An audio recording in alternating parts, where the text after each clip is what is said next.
What's up, everyone, and welcome to the NerdJock's podcast. My name is Chris Marone. I'm Jesse Grun. This is my Queen Wave. Queen Wave. It's a classy way to wave. Dude, it's the classiest way to wave. When you wave like a queen, people know. It must be royalty. Can you imagine if that's how we tried to pick up our wives when we first met them? Like look across the room and she like nods at you and you just throw the hand up and you're like, I feel like they might have married us right there on the spot. Yeah. Let's put it in perspective. That's when you send a drink over. Yeah. So we are here to discuss the Snyder Cut. Ooh, Snyder Cut. Right. That was 4 hours of visual glory. And we can make one thing certain as you're listening to this. This podcast won't be as long as the Snyder Cut. Is any experience, like, I feel like even the Lord of the Rings uncut versions weren't as long as the Snyder Cut. No, borderline. Like I think like 3.5 to 3 hours. 3.5 minutes. hours. Yeah. Didn't break that. Yeah. Didn't break that 4 hour mark. Nope, definitely didn't. I saw a really funny meme. It said Peter Jackson is thinking about releasing the Jackson Cut. It's going to be 8.5 days long. I'd watch it. I'd watch it. What do I do? Yeah. What do I do? That's how I feel. You know, something to say about the runtime. Yes, plenty of times with frequency pause to get up, walk around, use the bathroom, go do something. I mean, that like I felt like the Snyder Cut for me was like more of like a 5 hour experience with everything that I was doing in between to pause. I'm glad I had that luxury of being able to pause it and go and come back or whatever. But I am, in terms of like after seeing it, I was like, you know, Snyder Cut is better than the studio cut. For sure. And I think so right now for our listeners and our viewers, this first part, we're going to stay out of spoiler territory. So if you haven't seen this yet, we're just giving our general impressions and our feelings from it. We will give you the spoiler warning and then we will deep dive into the spoilers. But as of right now, yes, I agree. There wasn't the distracting mustache face thing going on. Tonally, it had a consistent tone throughout the whole thing. Most of the characters got real arcs and stories, which was rewarding to watch. For sure. The action was definitely next level. The violence was definitely next level. Oh my God. I mean, everything he had kind of established in Batman versus Superman, which again, I don't love, but everything that he had established in BVS, he had carried over into this. And it's very clear that the interesting thing, love him or hate him, he had a vision. This is where it was going to go. And you know, he was willing to work towards that vision. You know, a lot of people in the studio itself just weren't willing to be along for the ride.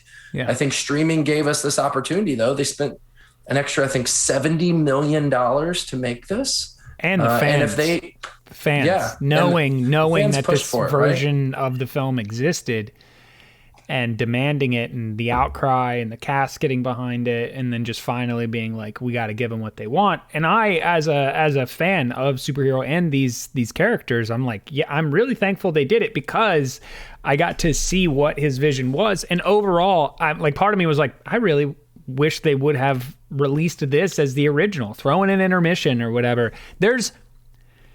It could have not been 4 hours. I mean, listen, I think everybody who knows a Zack Snyder film knows you're going to see some slow motion sequences.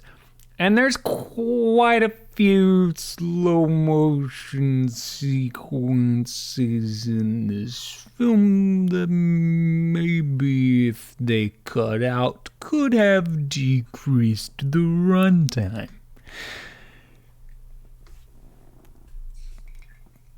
Accurate. Very accurate.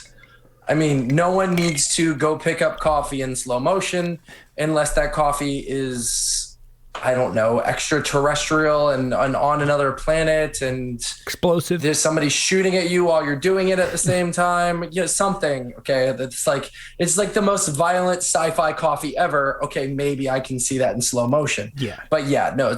Zach loves his slow motion. Watch every film he's ever done.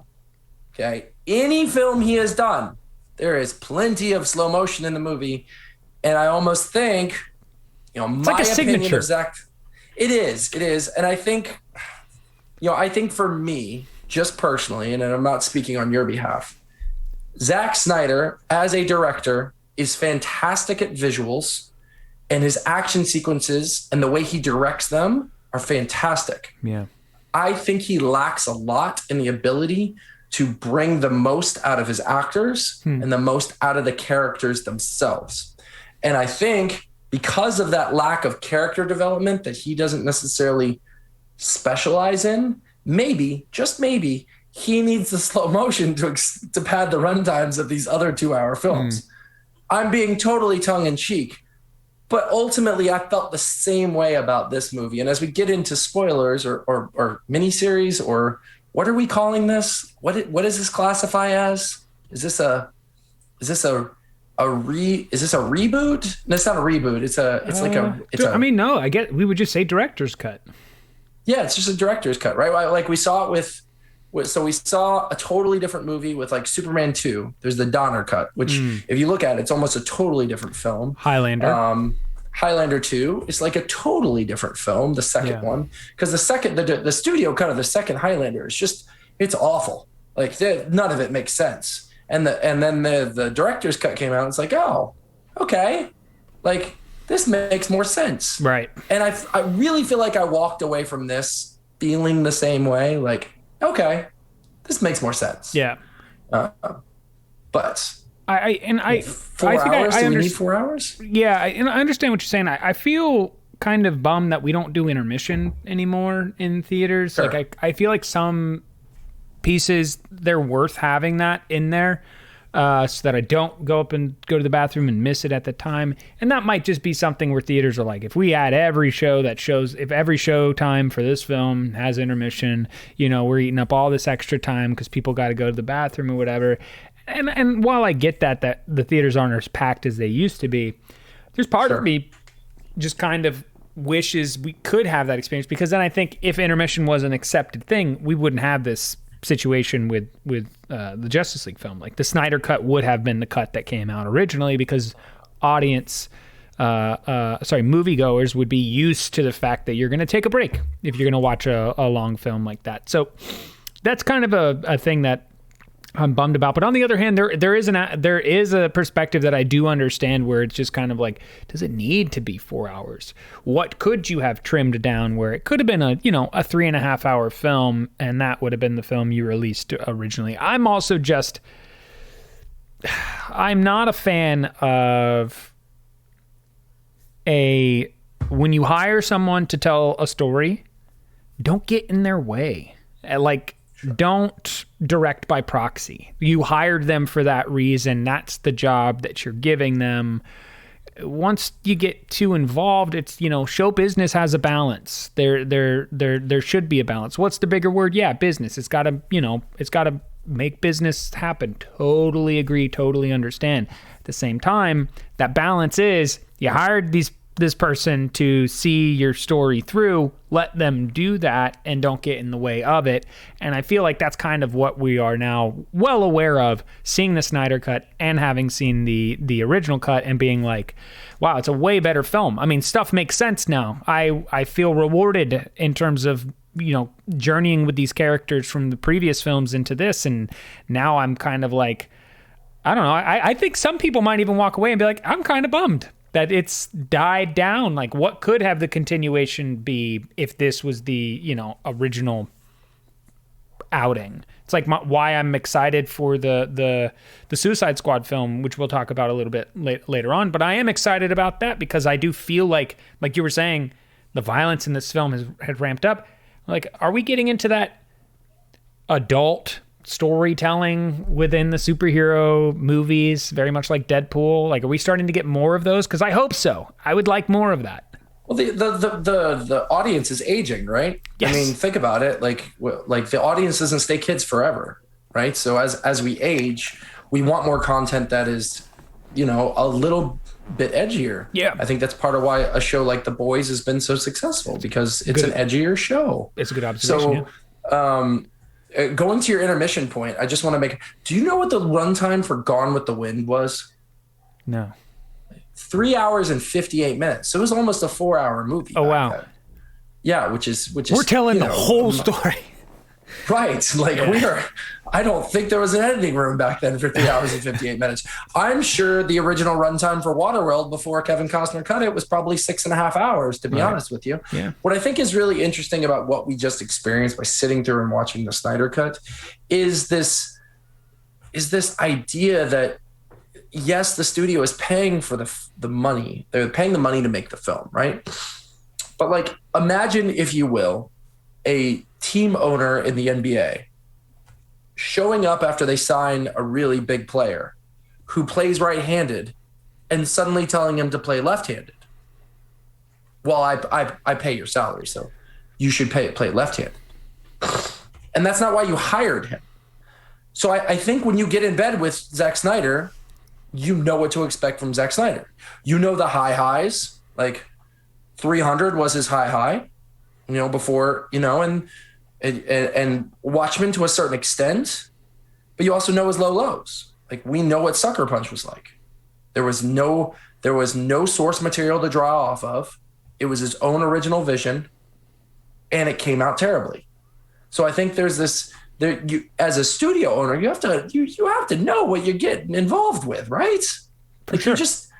You have to understand it. So I think I walk away from this experience, and we'll get into the spoilers here momentarily. I walk away from this experience, and I didn't feel like I wasted 4 hours. So that's good. Yeah. And it's definitely better than the first one. But I don't know how high that bar was set, because the first one was so forgettable and so garbage that it's like, okay, well, now let's really assess of where this is in the pantheon. Like, what did they do right? What did they do wrong? And is there a resurrect the Snyderverse? That's a hashtag right now. Yes, that's right. I do hashtag symbols. Resurrect the Snyderverse. Yeah. Which I think is a valid conversation. I think there's a place to say is, I know the studio did come out and say, no, they're done. It's not happening anymore. What they're doing with their films, they're very happy with, and they're going to move forward on. I do feel like there's a large audience out there that were fans of this cut and were fans of finally getting to see this. And they were just kind of like, you wouldn't have left the Snyderverse behind if you had just done it this way in the first place. Like, we would probably be seeing the continuation of these characters and their journeys, and seeing some of these characters you didn't see in the studio who did show up in this one that would have carried through into like bigger story arcs. So there's hopefully some adjustment, some I don't want to say, because I don't think it'll happen, but like shift in how involved one side gets versus the other to allow these stories. That's part of the reason why I'm like, I really want to, I wasn't a huge fan of the first Suicide Squad, but I am looking forward to this one because I'm hoping with what James Gunn was capable of doing was that they were just like, hey, we're going to let you do this. We're going to let you tell your story. I hope that's the case. But I do have reservations that if the film comes out and you watch it and it's like, man, this just doesn't feel like James Gunn, then I'm going to go, is there a director's cut lurking out there that we're not, are we going to be fighting for the Gunn cut? Yeah, I think what's interesting, and we'll get right into the spoilers here momentarily. I think one of the big things for me when you're looking at this as a whole is that James Gunn is walking in with this track record of excellence. Yeah. And I don't necessarily think, we gave Snyder got Man of Steel. Yeah. After, let's be honest, he botched Watchmen. Like, to the point where the original writer of Watchmen didn't like what they put out. So like, he did not do Watchmen. He did. No, it's not. He didn't do Watchmen justice. But again, would he have done it justice if he was given a 4-hour runtime in a miniseries? Maybe. Like there's been like 3 different cuts of Watchmen that's come out since. Yeah. And they kind of get better. I think some people are better storytellers in some mediums than others, right? Mm-hmm. Like you have to be a good storyteller within a 2-hour, maybe 2.5-hour medium for feature film, right? Like Endgame was over 3 hours long, but let's be honest, we were 20 Marvel movies in at this point. Everybody was invested. You could have told me that movie was going to be 5 hours. I would have gone and sat in that movie theater for 5 hours. Yeah, exactly. So I just think maybe this is a better medium for him. Like maybe, just maybe, a 4-hour mini series situation in HBO Max. Like imagine if HBO Max takes this, and I think what's really interesting, and we've talked about it in the past, with Mortal Kombat coming out in theaters and on HBO Max, with Godzilla versus King Kong, which I'm still going to go see in theaters because Godzilla and King Kong are huge and I want to watch it in theaters. Yeah. Okay. And the Suicide Squad coming out in both. Like, does HBO Max start feeling this out and go, hey, we have an opportunity to take our whole DC Comics like catalog and pretty much make these amazing series on it? Because HBO is great at making series. I mean, look at their series track record's amazing, right? Yeah. So does Warner Brothers go, hey, this is a huge opportunity for us to tell some really cool stories that a 2-hour medium of a movie theater just doesn't allow us to tell? Yeah, that would be, I hope that the behind closed doors, these conversations are going on. I think the audience longs for it and would love to see what they're going to do with it. The same with, the next Batman film that's going to come out. How dark is it going to be? Where are they going to go in that regard? Is this going to be the darkest we've ever seen, Batman before? So there's just a lot to this that it could be where, I mean, honestly, I know certain characters you can't, like Superman is really hard to get into like dark storytelling with Superman because he's just this icon. But you can, if you're willing to, and we saw that. And when we get into spoilers, which very close, we'll talk about. We keep saying it's so close. We keep saying, it's right there. It's right around the corner. When are the spoilers? They're coming. I promise. Yeah, it is also a place of storytelling where when you look at like Marvel, most of their films are these like family going movies, which of course that's where theaters make most of their money. So when they do open back up and they're back up and running again, it's the families of fours, the median households that show up. That's where theaters do very well. So they want to put films in their, on their screens that draw these types of moviegoers in. So yeah, like you were saying, maybe the streaming platform would be where they say, we're just like, we're doing really well in this medium of storytelling because we have a lot of characters that honestly, they just fit more adult R-rated storytelling. Yeah. I think so. All right, let's no more suspense. Turn it off if you don't want to hear the spoilers. If you don't want to hear spoilers about how all the Marvel characters showed up last minute through a boom tube. Oh, wait, was I supposed to say that? What? What? Turn it off now and check us on the next episode. But if you're sticking around for more, let's get ready and talk about some of these spoilers. First and foremost, Martian Manhunter. Yay! I was like, yes. Where have you been? What have you been doing? Why have you been non-existent? Yeah, no, I love it. I don't know if we can really... it bothers me that he didn't do anything during the Doomsday thing, that instead he's like sitting back shooting missiles at Doomsday in the air, which doesn't make a lot of sense when you think about it. But no, I'm not going to let the truck-sized plot holes discourage me from the fact that we got Martian Manhunter on a big screen, which is very cool. A very good actor to actually play him too, which is very cool. I was happy to see a Lantern representation. That was pretty cool. What I thought was cool about it was the Lantern. I like that they showed the Lantern die, the ring come off, Doomsday try and grab it, or I'm sorry, Darkseid try and grab it, and then it like zoomed off. Which I thought was really cool. Yeah. And I thought that was a great touch to go along with that. Yeah. So I thoroughly enjoyed those fan service moments. And I think there were quite a few of those fan service moments. Yeah. You know, the very end when Batman's standing on that tank, that's the tank from The Dark Knight Returns. Oh, wow. That's the tank it's literally the tank. Like he's standing on the tank. That's cool. So I thought that was cool. Superman wearing the black suit, which they didn't explain in this movie. There was a reason behind it in the comics. Like he was trying to soak up rays from the sun so that he could rejuvenate. So there was a reason behind the black suit. But in this one, he was just like, you know what? I like Batman's black. I'm going to wear black too. Right? Yeah. I also really enjoyed getting a full experience for Cyborg, because I did feel like after seeing this, man, that story got the short end of the stick with the studio cut.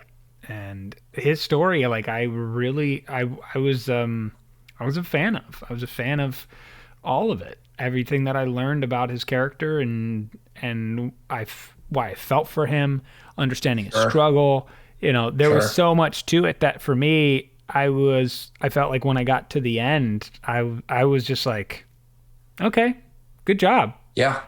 I definitely thought they did. It was obvious that there was some sort of malice between him and Whedon and the studio. And you could tell that by how much of his story was cut out when they did the Justice League, the change from 1 to the Snyder Cut. And look, I don't know, based on how outspoken he's been against Warner Brothers elite. I don't know if we'll even ever see him. I think his name's Ray Stevens. I don't think we'll ever see Ray Stevens in a Warner Brother film again, to be honest with you.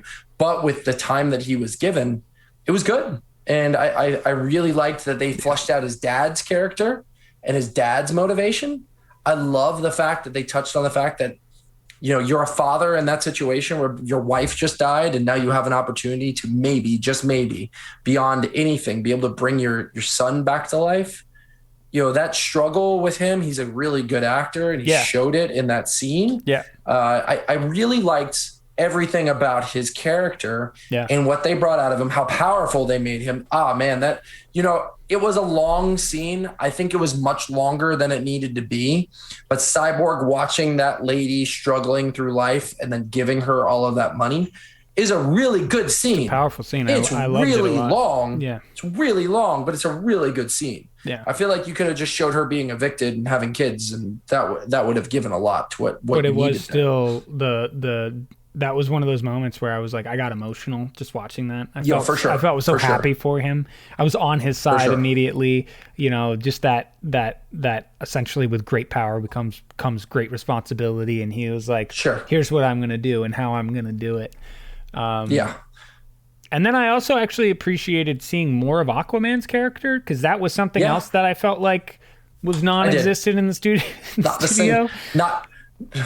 Not the creepy women singing at the shore and smelling his sweater. I thought that was just a total waste of time. But everything else about Aquaman, I am 100% with you. Please, someone explain to me, if someone speaks the language they were speaking, what those women were saying, why she was smelling their sweater, and how that sweater wouldn't smell like just fish and just disgustingness. Yeah, and how if anybody knows, like really please help us. Please help us understand. Comment on this. What were they saying? Why were they all singing it to him as he jumped in the water and swam away? And why did we get like 3 bars of it? Like, I can imagine if it was like 10 seconds. That was some of that padding of the Snyder Cut where, you know, Zack Snyder sitting there at the editing board like, screw them, the whole song's staying in. Right. And then leaving the whole song. Something else we talked about too is like the action and the violence in this film was just exactly what you would believe it to be, with these super beings fighting these parademons and destroying them, which is exactly what needs to be happening with these types of creatures. Sure. Even down to the way Steppenwolf goes out. I mean, that was not PG-13 the way Steppenwolf goes out. Nope. There was nothing PG-13. There's nothing PG-13 about getting a trident in the chest and then being beheaded. There's just nothing PG-13 about that. You know what I mean? There's nothing PG-13 about having one of your ears cut off by Superman, by the way. Like, we'll get to the whole him showing up for how long he showed up in the movie. Right. But man, he basically just heat rayed an ear off. And I'm watching it going, that was like him fighting a guy and just heat raying an ear off a human being. Like, it's very similar. Yeah, it's very similar. And yes, the violence was Snyder-fied. Okay, very much so. I enjoyed all the action sequences in the film. I was never bored in the action sequences in the film. I felt like the action sequence with Wonder Woman. If I say her name, do I have to immediately start playing her music? Because that's what they did every time her name was said. So if you go back and watch, every time her name was said, music. Yeah, it was right. It was in the background. Like that was always in the background. And then anytime also she was just in a scene. That was nonstop too. That I understood what was going on, and I was like, I know, I got it. Okay. So the sequence in the bank with the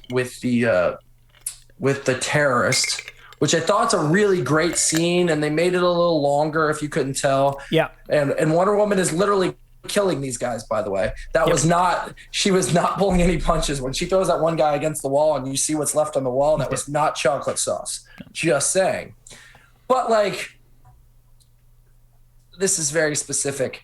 Did she really need to go all like super bracelet, knocking out a whole side of a building for one dude who was reloading when we saw how fast she was already? Did she really need to do that? It makes me think of whenever I'm playing a video game and there's like one bad guy left and I've got my super. You're going to get it. I'm going to give it to you. You're not even the boss. You're not even the boss. You're literally the last guy left in order for me to move the story on. Why not? It'll recharge by the time I get into my next fight. My best friend and I looked at each other as soon as that happened. We were like, was that a little overkill? I felt it. And like, how do you explain to those little girls, like for the rest of their life, they literally just saw someone vaporized, like down to their shoes. But I still think that's a funny sketch. After she does that, she turns around and everyone's just kind of like in shock after what they've just witnessed. And you've got like Diana working 3 jobs to pay for all the therapy bills for all the kids inside that room. She's like, maybe I shouldn't have gone so strong on that guy. I love what they did with Flash's powers. I think introducing time travel in that one sequence was really cool from a Flash's powers perspective. But oh my gosh, he still does not work for me as Flash. Oh yeah, couple reasons. That's how you feel. Very much so, and I have a couple of big reasons for me. One, he is playing more. If you know the source material, he is playing more Wally West than he is Barry Allen. Wally West was very nebbishy and kind of awkward, and he's a totally different character. Okay. Barry Allen, one, he didn't get his powers until he was older. He was already a crime tech lab technician when he got his powers. Yeah. And part of what was really important about him getting his powers was the sense of duty and justice and responsibility that he already had. So, Snyder took the character and basically did an amalgam of the two. Okay. Yeah. And what we get is this really awkward kid who's I know he's a good actor. I don't know if it's just the writing, but he's super awkward in all these scenes, almost trying to be Ryan Reynolds funny at times, and it's just not working coming from him.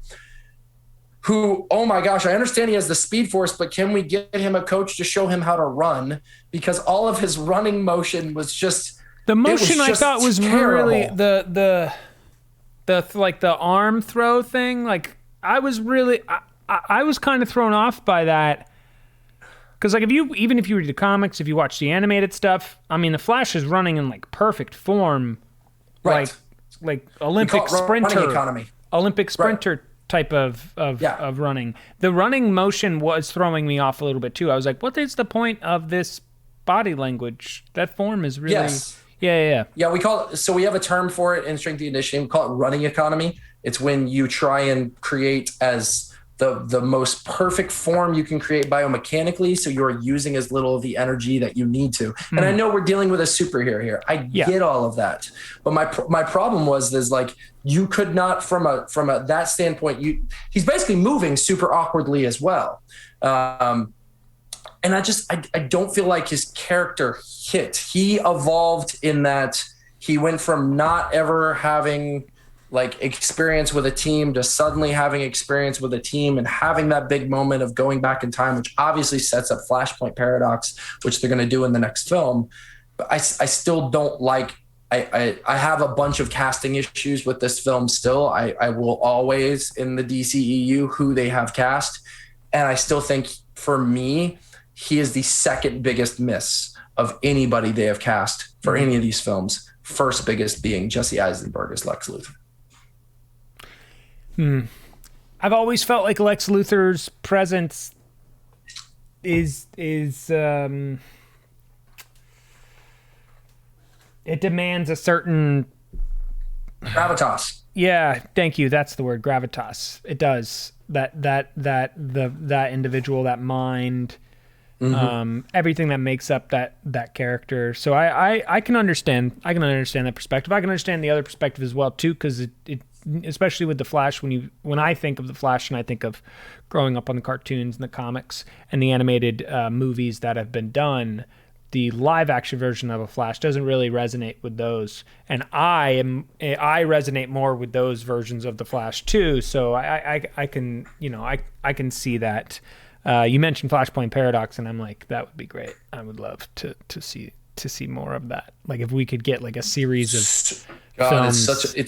It's a super violent story. It is a hyper violent story with a terrible outcome. I mean, there's a lot to that story that if that's what they're doing is the next movie, which is the rumors with Michael Keaton's casting and Ben Affleck coming back. Like if that's what they're doing with the story, that has an opportunity, the whole resurrect the Snyder Cut thing, that has an opportunity to just totally reboot the universe. Yeah. I mean, the far-reaching potential of everything that could occur from that is huge. And I think the audience would eat it up. Oh, for sure. I don't think you could. That's my other thing, though.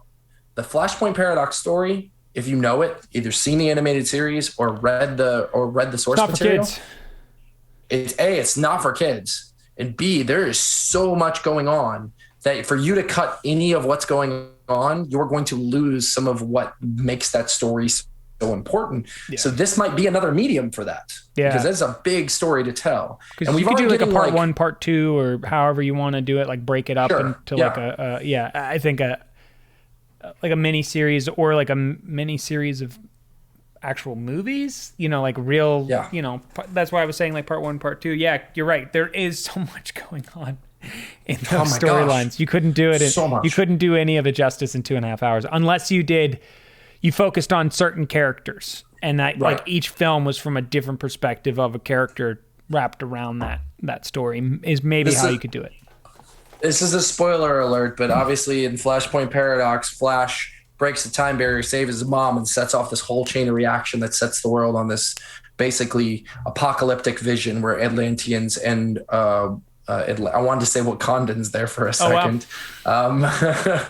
That would be a fight right there. But Atlanteans and the Amazons are fighting over control of the world, basically, which stems from an affair that happened between Arthur and oh my gosh, Wonder Woman and Mira getting murdered by Wonder Woman. It's a super intense story. Thomas Wayne is actually Batman. His wife Martha is Joker. Is the Joker, yeah. That was Joker. Like the big story Bruce, for me. That I was like, that's so cool. Bruce Wayne died as the kid. Bruce died as a kid. But so if you watch the animated movie, which is one of my favorite animated movies, it's really good. Such a good job. Highly recommend it. Really good.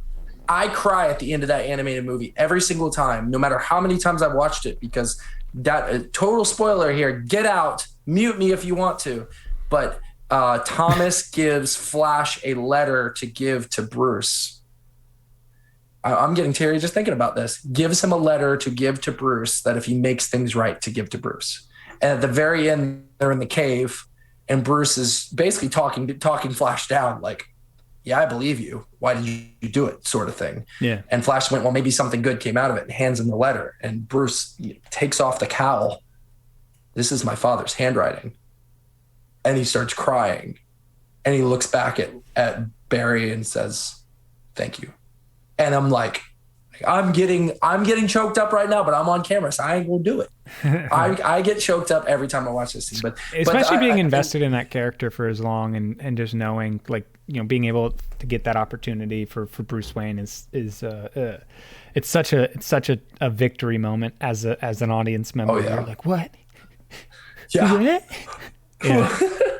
Yeah, I hope he didn't put in the letter that your mom turned into the Joker. Love of Dad. Yeah. I hope he left that part completely LOL. out. What? Yeah. Okay, so let's get it. Two big things that I want to cover before we finish up. One is Superman's appearance, and two, the nightmare sequences. So let's talk Superman's appearance. So out of the 4 hour and the 16-minute runtime, he is in the movie for 22 minutes. Yep. How did you feel about the 22 minutes of Superman on screen? I enjoyed the 22 minutes that Superman was on screen. I wish we had gotten to it faster, and I was engaged with it. And there, those moments of him essentially reawakening with Lois. I thought that was a really, I liked that. I liked that moment with his mom. I liked the moment where he goes to see Alfred, which I thought was like a cool touch. I was like, oh, that's awesome. That's cool. And then Alfred's response, like knowing you would come, and then the just when he shows up and just starts kicking ass. Oh God. Oh yeah. I was all for it. No flash races, no Russian families, no nothing. He's just like, I'm awake. I go see Alfred, and this for me, from a storytelling perspective, made more sense than the first movie did. Yeah. I'm awake. I go see Alfred. Alfred says, hey, listen, this is what's going on right now. And then Superman literally leaves right there and zooms over as fast as he can to go help them. And that first scene where he, right as Steppenwolf's about to hit Cyborg with the axe, and he gets hit in the shoulder with the axe and just looks at Steppenwolf and goes, I am not impressed. And then Freeze blows the axe, smashes it, and punches him across the room. So cool. I was like, oh, yes, finally. Yeah. Holy crap. That was pretty cool. Yeah. And he just for 6 minutes just beats him down. Just literally just like everything you wanted to see. Place. Everything you wanted to see of all of the mayhem and destruction Steppenwolf had caused, and getting away and slipping away. Whoops his ass for it's rewarding. That's why I was like, I liked it. I think there could have been more. I think certain things maybe could have happened maybe a little bit sooner, and they could have thrown in some more story elements. I think that probably wasn't the case because they knew the scheduling issues at the time when the film was coming out, so that you had to write it a certain way. But if that scheduling issue didn't exist and you had the freedom, what would you have done maybe a little bit differently? There's always a question that will linger. But for the time that he was on screen and we got to see him, I enjoyed it. So a couple cool Easter eggs. If you look at, so I love what they did. So I think one of the big things that I took away from, probably one of my favorite story improvements over the first film, was in the first film, you're like, why did they not just bring Superman to life within the first 20 minutes of the movie? Yeah. But in this movie, we actually get to understand that the Mother Box can create life. Yeah. And they have that whole debate over whether or not they should bring Superman back to life or not. Right. And I thought that was really, really important to add to the story. Yeah. And then the whole breaking into Star Labs, the dad helping them break in, and then taking Superman's body and going through all of it, and then Cyborg kind of seeing maybe the potential future, which I thought was interesting. I'm not sure how he saw it, and I'm not even sure we know how Bruce is seeing the stuff that he's seeing in his dreams. Yeah, but if you notice, Clark, before he's being dunked in the water, is wearing his comic accurate blue suit and red tie with white shirt. Oh yeah, so I did notice. I was Clark like, Kent was always wearing that suit. He's in his. I was like, he's in the suit, like the reporter's suit. he's in the reporter suit, which I thought was a really cool, really interesting callback. Not sure how he suddenly lost his shirt, but whatever. His pants stayed. It's for it's like the Hulk. Muscles, like bro. Yeah. So they all forget leg day. Magical pants, not magical shirts. So I thought the whole resurrection sequence, the whole fight between him and the Justice League and leaving out, funny stuff from Batman that we didn't need, like, oh yeah, I think I'm bleeding. Like him laying on the ground saying that was in the first cut, kind of a throwback to BVS and Do You Bleed? Them Batman saying something funny like that. They left all that out, and his character was better because of it. He was singularly focused in, you could tell, and I think it needed to be fleshed out more, and I think with a better director it would have been. Batman was trying to make amends for all of the things that he did in Batman versus Superman. He realized that, and he said it in the line, he said, I spent so much time trying to divide us when I needed to unite us. And it was like this, he had a goal in mind that he was singularly focused on. And when Superman comes back to life and he helps him up, it was almost like, and they're standing there both in black, by the way. And I'm like, could have thrown in like I would have loved like almost like that Thor Captain America dynamic where it's like, oh, you got a beard like that would have been really cool in that moment. It's like, oh, you got a black suit. I thought that would have been really cool. But I loved what they did with Superman. I don't necessarily love what they did with Lois, but that's a totally different, topic of discussion. And I think, she's such a strong female character, and I don't feel like they showed her off as a strong female character, nor has Snyder showed her off as a strong female character. So for me, I like Lois would be the opposite. Yeah, Lois Lane's pretty feisty. She's feisty. She's fiery. She's in people's face. She's the daughter of she's not a son. She's the daughter of a general. Like I feel like she would have gone the other way. She would have, she does not. Like, I feel like she would have buried herself in her work. She would have been on the front lines of every bad, crazy story she could have possibly been. Almost kind of like wanting death in a way. Because she a bad bitch. Okay. That's how Lois Lane's supposed to be. Instead, we did this weepy, mopey, depressed version of Lois that again, source material. Didn't feel like the source same. material. I understand that. We need more than one strong woman. Mira showed strong, by the way. Her trying to suck the blood out of Steppenwolf was awesome, by the way. I was like, oh, shoot. I just did that sound and that voice when I saw it. Yeah. But Lois Lane deserved to be female and strong, and she was not represented as such, which I hated. That. Yeah. So can we talk nightmare sequences? Yeah, absolutely. So I kind of almost felt like they could have been left out and the film would have been just as good. Yep. I think that was something too for me that I was just kind of like, I don't know. It was I think I understood what was attempting to be shown and told for the continuation, but once I got to the point after Darkseid's looking at Steppenwolf's head and we're there, it's like, continuation's ready. I'm already ready. I already know. You know what I mean? There's more story. You don't need to. I didn't need to get any more, and I didn't necessarily feel like I was satisfied by what I witnessed, and that interaction between Batman and the Joker within those nightmare sequences also kind of felt like fan service, and that was something for me that I was kind of like, as a fan, I don't like getting fan service unless it feels authentic. Right. I didn't necessarily feel like that scene was. I don't know. It didn't feel right to me. Cap getting Thor's hammer, fan service, but also very authentic to the scene. Yeah. Okay. Batman interaction with the Joker, just didn't feel it, and I also don't feel. This goes back to bad casting that I think DC has done. Jared Leto's Joker is just weird. He's not menacing. He's not scary. He's not even funny, which the Joker actually has to be a little funny.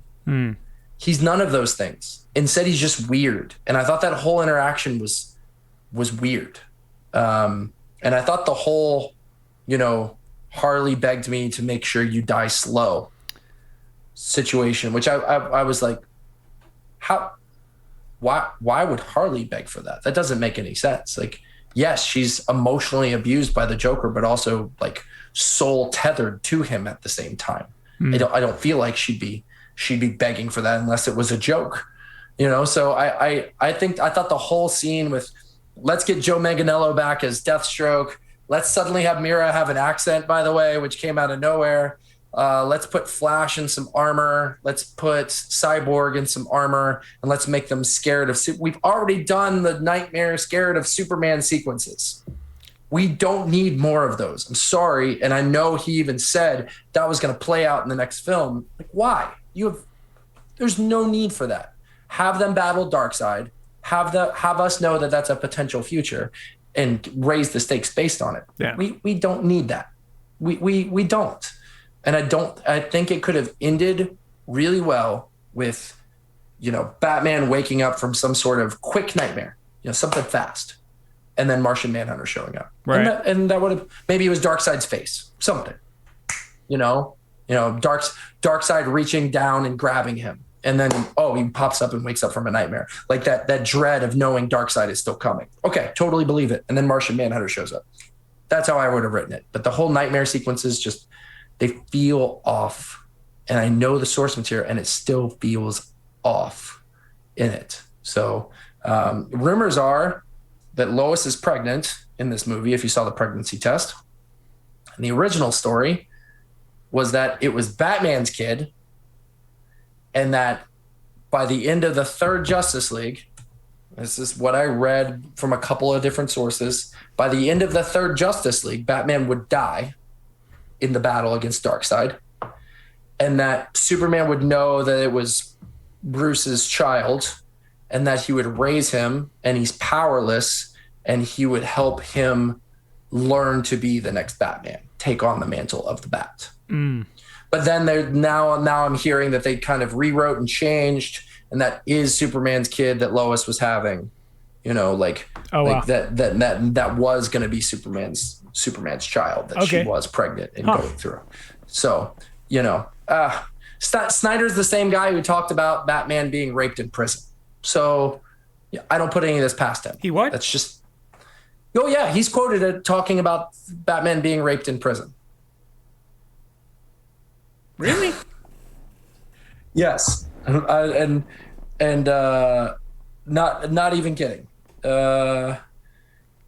When he was talked, I really want to read the quote, and I wish I had it. Snyder says Batman could get raped. Why the new Batman movie? I want to read this real quick. In an interview, Zach, from 2008, it could have been much worse. During an interview, he revealed that he had a very different idea about Caped Crusader than fellow director Christopher Nolan. Batman's dark. I'm like, okay, no, Batman's cool. He gets to go to Tibetan monastery and be trained by ninjas. Okay, I want to do that. But he doesn't get raped in prison. That could happen in my movie if you want to talk about dark. That's how that would go. Oh, wow. Those are Snyder's words. Okay. All right. Yeah, yes. he said that. Okay. He definitely said that. So I don't know where we leave a lot of the audience right now, because they're like, are we going to leave on a rape thought? No, Is that we're where not. We're going with this? Because we're going to take the moment to talk about what I was mentioning before, because I need to delete that from my mind. My excitement for the continuation of Suicide Squad with this type of storytelling, to again say, what I think in terms of the Snyder Cut versus the original cut. Snyder Cut is far better. Sure.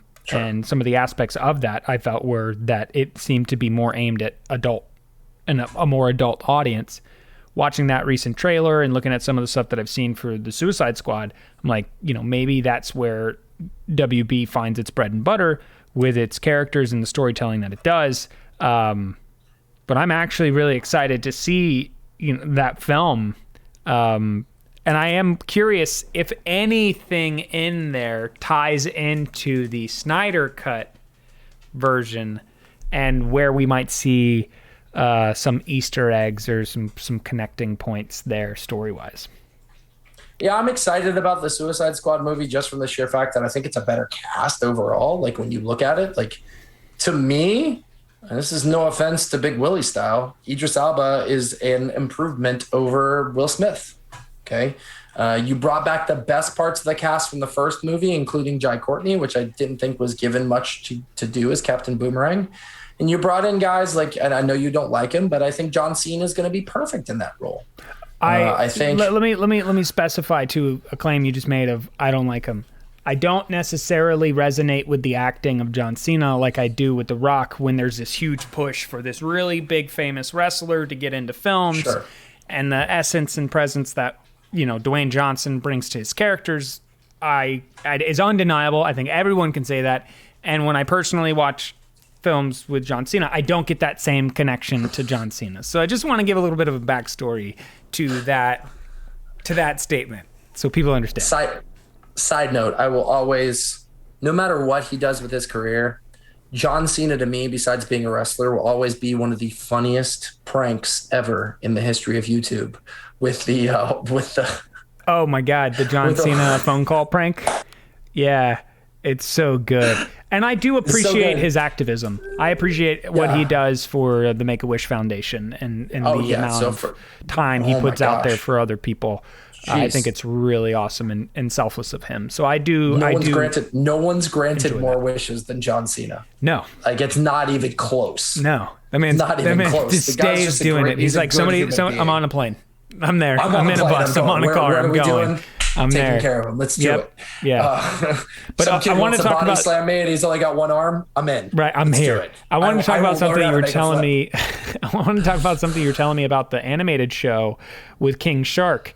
And then not really understanding how significant King Shark was, and then seeing this, the recent trailer footage with King Shark in this film, and I'm like, oh wow, James Gunn got the freedom to take this character in the direction that you have to when you think of a humanoid shark walking around, just gonna eat people. Right. He's straight up eating people. So I'm really curious to see what we witness and then how the team reacts to this, because it's so left field of a character. We get in Starro, by the way, which is huge. Okay, so if you don't know Starro from the comics, Starro is this giant extraterrestrial being. He looks like a giant starfish, but he sends out bits of himself that actually can take over and mind control people to do his bidding. And he's actually taken over the entire Justice League. So it's actually really cool. And I think if he was going to do any story, considering his experience with the movie Slither, I thought Starro is a great one for him to do because it is like Slither's that. very good. If you haven't seen Slither, go see it. Watch it. Yeah. Well, he's got the gore experience from Slither, that's for sure. Yeah. So no, I'm interested in Suicide Squad. I think the dynamic between all of them is going to be great. I think one of the best casting decisions anyone ever made was making Margot Robbie Harley Quinn. That was a great choice. She does a great job. And it will always she's super be talented, a great choice to me. And she's incredibly talented. She's beautiful. She just dives into all these action sequences and she loves the character. And I love that about somebody who decides to get involved. Yeah. It kind of reminds me of Chris Hemsworth as Thor. He loves the character of Thor. He wanted Ragnarok to be different because he wanted to tell different stories of Thor than what he felt like they were telling all the time. So I really feel like Margot Robbie, they're both Australians, so shout out to Australia. Thank you for 2 awesome actors that we got. We've gotten quite a few more. And there's many more out there. I appreciate it. There's many, many, many more. But no, I'm excited. I'm excited to see where it goes. It's there are a lot of random one-off characters that have very few issues in comics in that trailer. Polka Dot Man is one that comes to mind almost immediately. The rat, I can't remember the rat guy, and they're probably and whoever Pete Davidson's character is, and who are all going to die, I think, very quickly because Suicide Squad and Suicide Squad members just die. Yeah, that's there's a reason it's called the Suicide Squad. They didn't really do that in the first movie because only one member of the Suicide Squad died. But yeah, I know what you mean. It's like if you're not these central characters, you're going to die. You're gonna die. Okay, it's gonna happen. So I'm excited to see it. I'm excited to see where they're going with it. I'm really excited to see, for me, where, if they don't do anything else with the Snyderverse, which I'm on record saying I'm very okay with, but if they do nothing else with the Snyderverse, do they see the thematic elements of this? Do they see the good out of this experience and go, we need more of that in our world? And if they do that, I think they are onto something that could be very successful with the right casting, with the right writing, and giving the actors and the filmmakers the ability to create art. As long as they don't make any more Green Lanterns or Wonder Woman 1984s, I think we're going to be okay. Because there's some good stuff. Shazam was good. Okay. The Aquaman solo movie was good. It was very entertaining. It wasn't a tour de force. It was exactly what it needed to be for an origin story. Yeah, and I think that's what James Wan set out to do too with the film. Yeah. Oh my gosh! If you want to do visuals, like give James Wan the next Justice League film. Like from a visual standpoint, I love his work. I love his work, and I think he would be great. And I think he did a great job with all of the bits that he had to go with Aquaman. You can't, unless you use Flashpoint to reboot this whole universe. Yep. You can't reboot the whole universe. So what do you do? Gal Gadot is still your Wonder Woman. Okay. Zachary Levi is still your Shazam. You know, we still have our Aquaman, you know, and Batman will be changed to whatever Batman will be changed to. I think my biggest takeaway from this experience of sitting through watching 4 hours of Snyder Cut and the excitement that there is with Suicide Squad is one word, and it's the S on Superman's chest: hope. That's what I have. I have hope. Wonderfully, wonderfully summed up. And we are 1/4 long of the Snyder Cut on this episode of the NerdJock's podcast, as we talk the Snyder Cut and we feature a little bit of discussion about the Suicide Squad film. But I loved that so much, I wanted us to end on that sentence. So I think we should conclude. I think we should. I want to give everybody a quick preview of our next episode, which I'm really excited about. We have Melanie Sulliver. She is a doctor. She is a registered dietitian. She is a doctor in New York City. We are going to be talking about gamers' nutrition. We are going to be talking about the things that you put in your body while you're gaming and what is it doing to your body and what are some alternatives that you could be doing instead. Because we ain't just going to talk about the bad. We're going to also offer the good. You know, we're going to give you some solutions, and then it's up to you to do something about it. Yeah. So I'm really excited about that next episode. It's going to be awesome. I want to give you hope. We're giving you an S on your chest. That's right. Steph. That's right. That's right. Well, that's right. For the Nerd Jocks podcast, we thank you for listening, for tuning in. Make sure you check out the other episodes. Make sure you check out the ones in the future. Drop a comment. Tell us what you like. Tell us what you thought. Add some conversation. Make sure you get on there and do your slow motions. Bye. I'm Chris Moran. Jesse Grant. 'Grant. And we'll see you